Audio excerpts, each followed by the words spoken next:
ভালোবাসাগুলো পূর্ণতা পায় তখন যখন ভালোবাসা দুজনের মধ্যে সমানভাবে থাকে।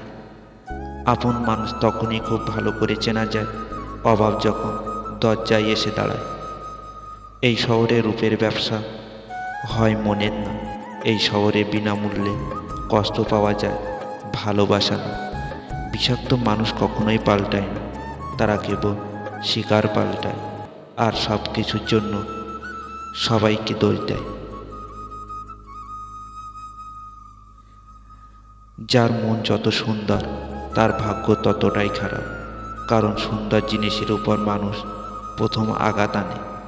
বেশি রাগ নিয়ে জীবনযাপন করলে তুমি কখনোই সুখী হতে পারবে না, কারণ রাগ সব কিছুই কেড়ে নেয়।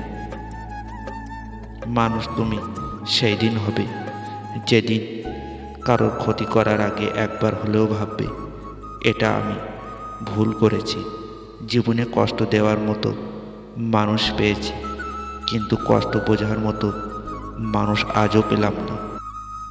সব কিছু জুম করে দেখুন, এতে আগ্রহ কমে যায়। ধনসম্পত্তি নয়, মানুষের জীবনের সবচেয়ে প্রয়োজনীয় জিনিস হলো মানসিক শান্তি। তবে এটা যখন বুঝতে শিখি, তখন ধনসম্পত্তি হয়তো অনেক থাকে, কিন্তু শান্তির জায়গাটা আর থাকে না। মনের কথা অন্যকে যত কম বলা যায় ততই ভালো।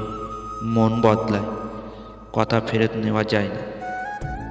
একজন মেয়ে যাকে মন দিতে পারে তাকে শরীরটা দেওয়া কিছুই না।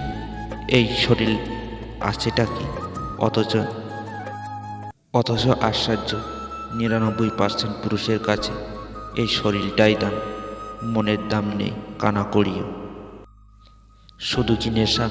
মিথ্যা ভালোবাসার স্বাস্থ্যের পক্ষে ক্ষতিকর। ভালোবাসা আজকাল ঋণের মতো হয়ে গেছে, নিয়ে তো নেয় মানুষ, কিন্তু শোধ করতে ভুলে যায়। সবসময় হাসি খুশি থাকা মানুষদের একটা বড় সমস্যা হচ্ছে এদের মন খারাপ। কেউ বুঝতে চায় না। জীবন থেকে চলে যাওয়া প্রতিটা মানুষকে ধন্যবাদ জানাই। তারা চলে না গেলে অনেক কিছুই জানতাম না, বুঝতাম না, শিখতাম না। মানুষ যতই দামি পোশাক পরুক, যতই সে মেকআপ করুক, তার আসল সৌন্দর্য লুকিয়ে আছে তার চরিত্রে, ব্যবহারে, তার কর্মে। সহজে ভুলে থাকা গেলেও ভুলে যাওয়া যায় না।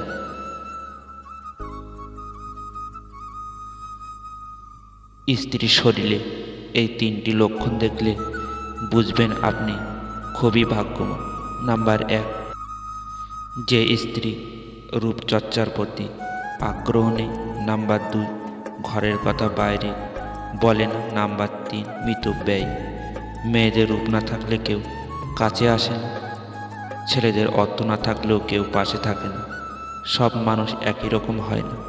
কিছু মানুষ পাশে থেকেও আপন হয় না, আবার কিছু মানুষ দূরে থাকলেও পর হয় না।